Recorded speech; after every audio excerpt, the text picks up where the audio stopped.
It all started in 2002 with Gangs of New York. The epic period film went on to be nominated for over 100 awards, including 10 Oscars at the 2003 Academy Awards. Since then, actor Leonardo DiCaprio and director Martin Scorsese have gone on to work on 5 blockbuster films together. It's become one of the premier collaborations in Hollywood. At least, that's 5 so far. I'm sure they're not done yet. As of this recording, the latest in that line of collaborations was 2013's The Wolf of Wall Street. It received positive reviews and also held the honor of topping the most pirated films list of 2014. That's according to the copyright tracking firm Excipio, which puts out a list of the most pirated films each year. Their report indicated The Wolf of Wall Street was the most pirated in 2014, with over 30 million illegal downloads. But that didn't stop The Wolf of Wall Street from raking in almost $400 million, about 4 times what it cost to make, and making it Martin Scorsese's highest-grossing film. Oh, and as a fun little fact, the movie also had variations on the F word being said 569 times. Since the film clocks in at an even 180 minutes, or exactly 3 hours, that comes to 3.16 uses per minute. That is the most uses in a mainstream film, assuming you don't count 2014's SwearNet, the movie, and a documentary that's solely dedicated to the word. And the swearing is just a part of it. The film was on the path to an NC-17 rating thanks to the rampant use of explicit sex, drugs, and of course, the swearing. But that wouldn't work in theaters, so Scorsese agreed to remove a few scenes filled with sex and nudity so it could get an R rating. If you've seen the movie, you'll know just how crazy the story is. Surely, most of that was added for the big screen. Or was it? I'm Dan Lefebvre, and this is based on a true story.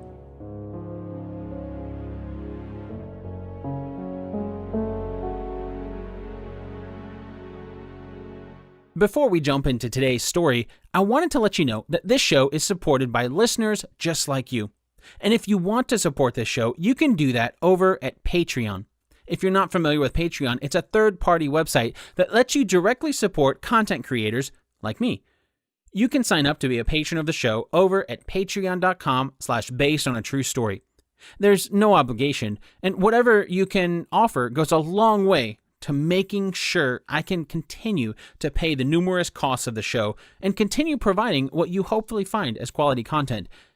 And as an added little bonus, I like to give my patrons some extra goodies. So if you've ever wondered why a movie was picked, or how the show comes together, or even just what's coming next week, all while helping make sure that this show continues, hop over to patreon.com/basedonatruestorypodcast. Once again, that's patreon.com/basedonatruestorypodcast. You can find a link to that in the show notes too. And now, let's compare history with Hollywood's version of The Wolf of Wall Street.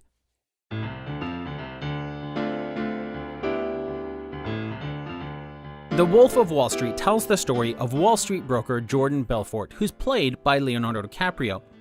We're introduced to Leonardo DiCaprio's version of Jordan as he explains a bit about his life. His wife Naomi, played by Margot Robbie, his 170-foot yacht, the fact that he has sex with hookers 5 or 6 times a week, and he does a ton of drugs. After this rather stunning introduction that sets the pace of the film, we go back to learn about how Jordan broke into, well, the broker business. According to the movie, Jordan didn't grow up with wealth, but at the age of 22, Jordan got a job at the investment firm L.F. Rothschild on Wall Street. That's where he got hooked on money. This background is mostly true, with the exception of his age. Jordan was born in 1962 in New York City, and just like the movie says, both of his parents were accountants. After dropping out of dentistry school, when the dean of the University of Maryland School of Dentistry told him that dentistry is the wrong place to make a lot of money, Jordan moved to Long Island, where he started selling meat and seafood. For a short while, things were going well, but the business ended up forcing Jordan to file for bankruptcy at the age of 25. So, it was at the age of 25 that a family friend helped him get back on his feet by finding a job for him as a trainee stockbroker at L.F. Rothschild. In the movie, it's while at LF Rothschild that Jordan's boss, Mark Hanna, as played by Matthew McConaughey, that Jordan learns the real secret to Wall Street: cocaine and hookers. Well, that and the stockbrokers' ability to convince their clients to reinvest any earnings they have into a new stock, along with just a little bit more money. Each time, the client is getting rich on paper, while the stockbroker makes bank on the commissions. According to the real Jordan Belfort's memoirs, this actually happened. Mark Hanna gave him advice early on about how to make money on Wall Street and the drugs and hookers. For a while, this works. Then, just like in the movie, Black Monday hits. The movie glosses over this, but Black Monday was on October 19th, 1987. Stock markets around the world crashed. In the United States, the Dow Jones fell 508 points. Millions of dollars were lost overnight. And again, according to the real Jordan, this was the catalyst for his getting canned at LF Rothschild. It wasn't anything personal. A lot of people lost their jobs as a result of the market crash. On the hunt for a job again, the next part of the movie is also correct. Jordan returned to Long Island, where he started working for a company called Investor Center. What the movie doesn't mention, though, is this little company was owned by a larger company called Stratton Securities.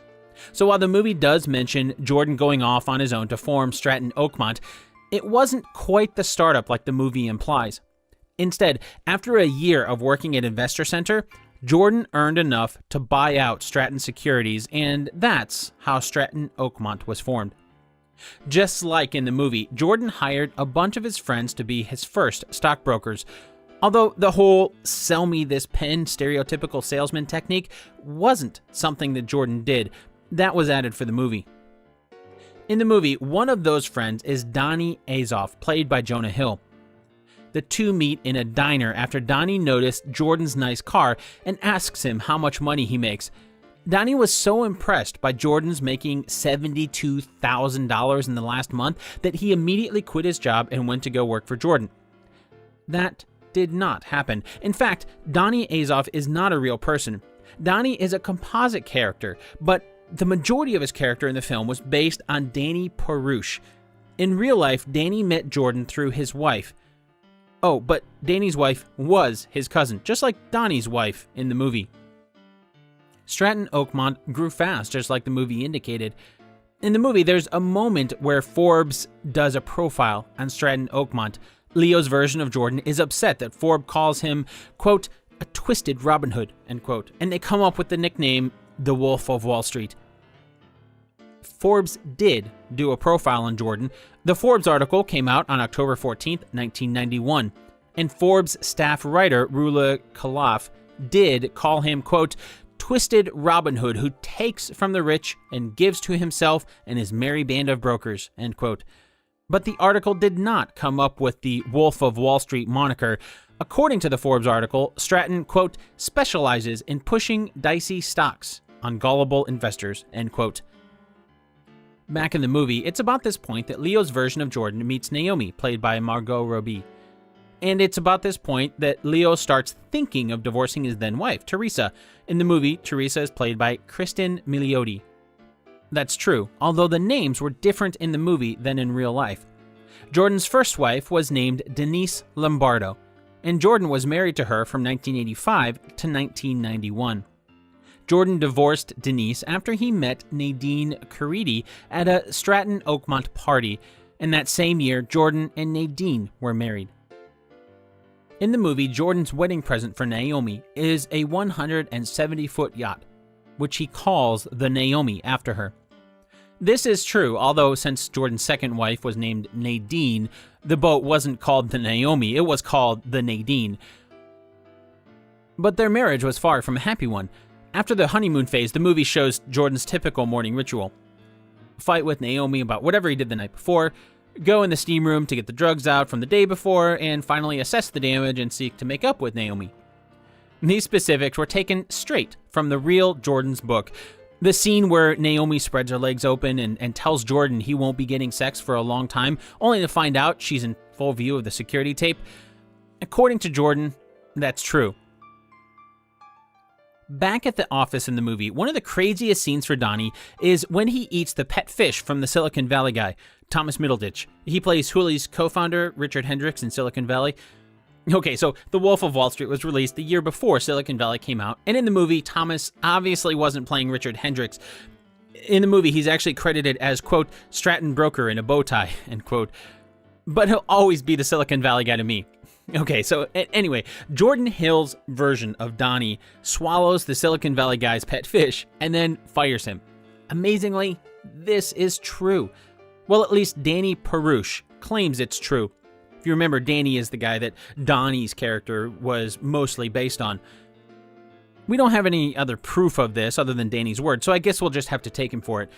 And considering how much drugs and alcohol was common in the Stratton Oakmont offices, it's actually not surprising that some crazy things happened. This fish-eating moment happened on, according to Leo's version of Jordan, the biggest day in Stratton's history. They're launching Steve Madden's IPO. In the movie, Steve Madden is played by Jake Hoffman. Just like in the movie, the real Stratton Oakmont was the firm who launched Steve Madden Inc.'s initial public offering for his women's shoe company.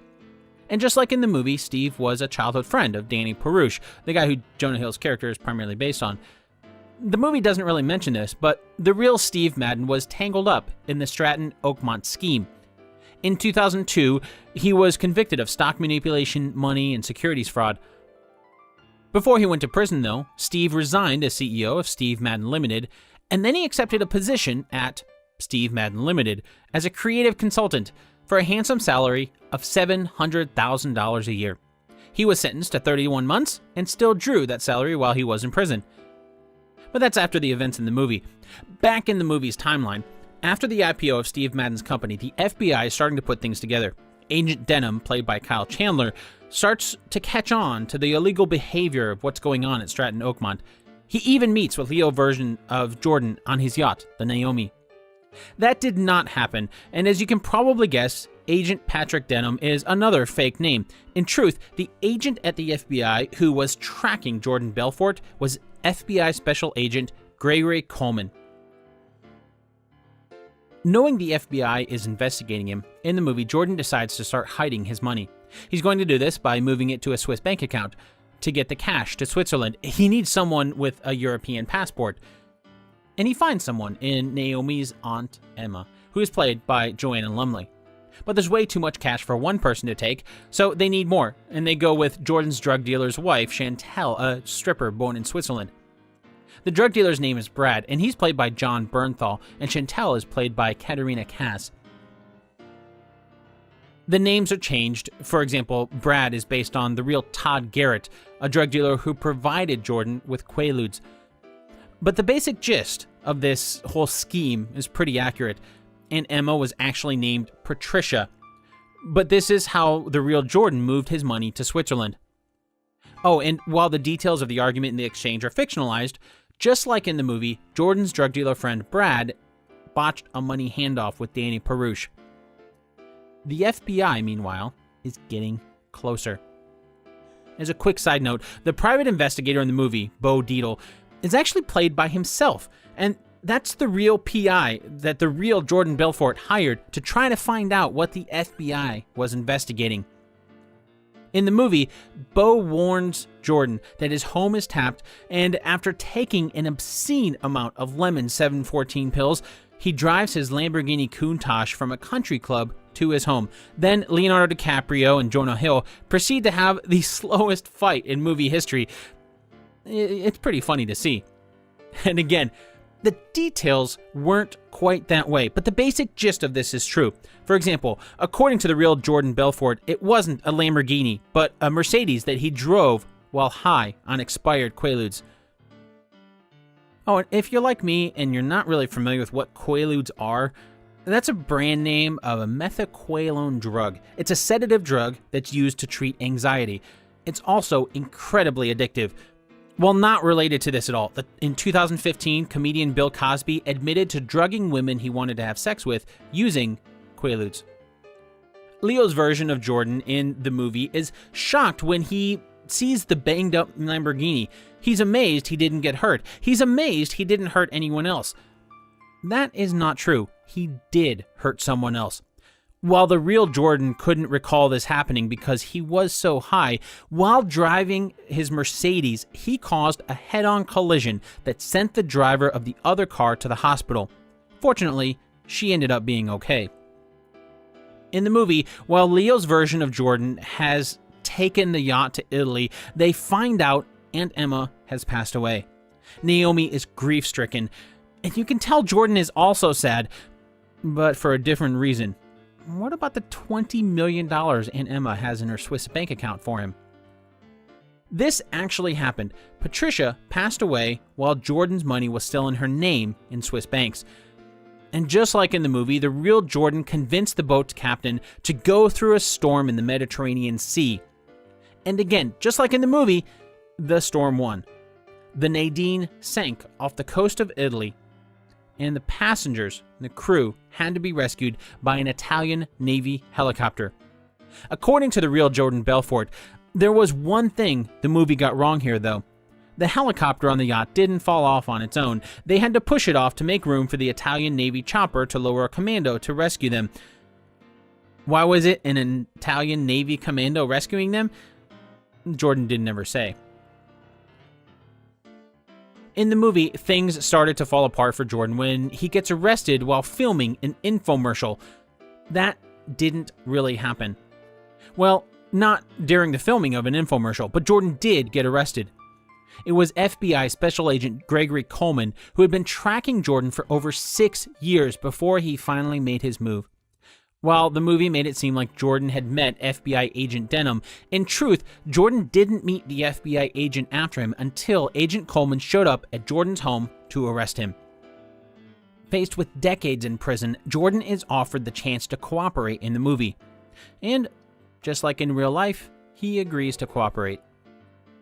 In the movie, when Jordan tells Naomi he's agreed to cooperate with the FBI in exchange for a reduced sentence, she says, "I'm happy for you." They have sex, and then she tells Jordan that's the last time. She wants a divorce. Enraged, Jordan punches Naomi in the gut and runs to grab his daughter Skylar and rushes out to the car. With Naomi yelling at him, Jordan backs the car through the garage door and wrecks it. This happened. Jordan, while high, crashed his car into a 6-foot pillar at the edge of his driveway. He never admitted to gut-punching Nadine, though, but he did admit to kicking her down the stairs while he was holding their daughter. Oh, and Nadine and Jordan didn't have just the one child. They had 2 children together, and the couple divorced in 2005. That's years after Jordan was indicted in 1998. Back at the office, there's a moment where Leo's version of Jordan is wearing a wire, and he walks into the office with Donnie. While they're chatting, Jordan passes Donnie a note that says, quote, "Don't incriminate yourself. I'm wearing a wire," end quote. In truth, Jordan passed that note to another of his friends, Dave Beale, not the character Jonah Hill's version of Donnie was based on, Danny Perush. According to the movie, thanks to his cooperation in helping bring down some of his friends, Jordan was sentenced to 36 months or 3 years in prison and fined $110 million. That's true, although the movie doesn't mention how much of that time he actually served. In truth, Jordan served 22 months. And as for the $110 million that was supposed to go to the victims of his scams, just like Jordan didn't serve the full 36 months, he also apparently hasn't paid the money that he owes. According to a report by Brooklyn federal prosecutors that was released just before the 2013 movie hit theaters, Jordan had only paid about $11.6 million of the $110 million he was ordered to pay to the 1,513 victims identified in his 2003 court case.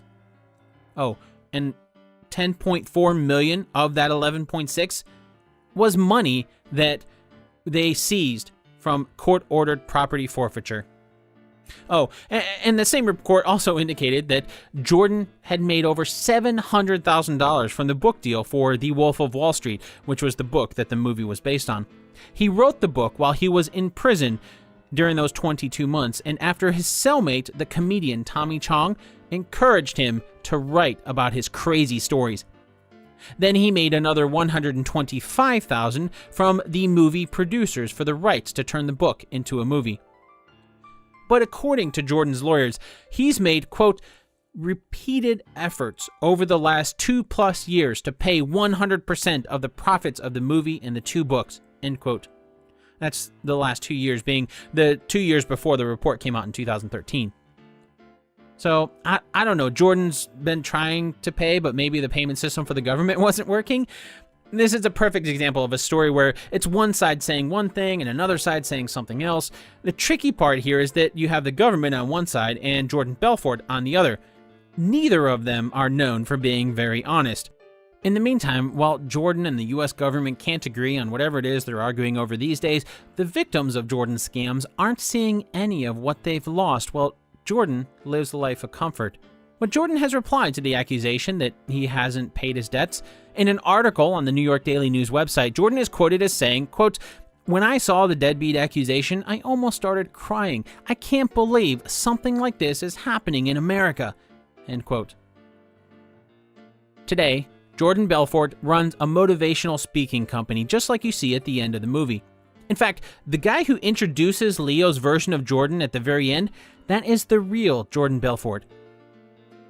Leonardo DiCaprio has a video testimonial on Jordan's site which says, quote, "Jordan stands as a shining example of the transformative qualities of ambition and hard work, and in that regard, he is a true motivator," end quote. I'll make sure to put a link to Leo's video in the show notes. In the end, The Wolf of Wall Street was incredibly accurate to Jordan's book of the same name.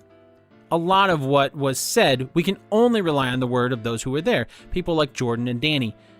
And since those people made their millions by lying, it's hard to know if they're telling the truth. Or are they just stretching the truth to get a better story and, by extension, sell more books? Perhaps our most convincing piece of evidence comes from an interview with FBI Special Agent Gregory Coleman, who told the New York Times, "I tracked this guy for 10 years and everything he wrote is true." This episode of Based on a True Story was written and produced by me, Dan Lefebvre. If you want to learn more about Jordan Belfort, I'd probably start with Jordan's biography, also called The Wolf of Wall Street. It's filled with great stories that are bound to fascinate you. You know, if you're into the whole sex, drugs, and criminals on Wall Street thing. Thanks for listening to the Based on a True Story podcast. If you know someone who might be interested in hearing the true story behind movies, it'd mean the world to me if you would share the Based on a True Story podcast with them. You can also leave a rating and review on iTunes, and that helps the algorithms there bump the show higher so more people can find it. You can find all of the links, more episodes, and sign up for the monthly newsletter for the show over at basedonatruestorypodcast.com. Finally, if you've made it this far in the episode, I'd love to hear what your thoughts are on Jordan Belfort and The Wolf of Wall Street. Let me know by getting in touch with me directly on Twitter, where I'm at Dan Lefebvre, DanLefeb. Thanks again for listening, and I'll chat with you again really soon.